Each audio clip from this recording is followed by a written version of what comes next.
If I may, I totally agree with that, Robin. And the question you asked, what do I fear the most? When I say be like my father, I don't necessarily mean locked in a cage in prison.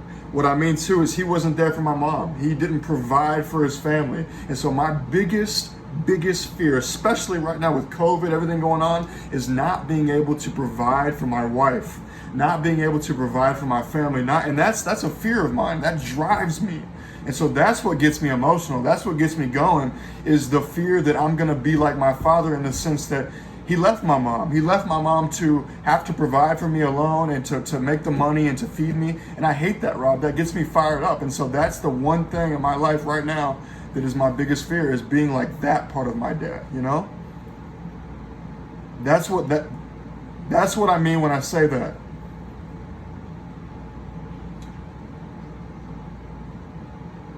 Yeah.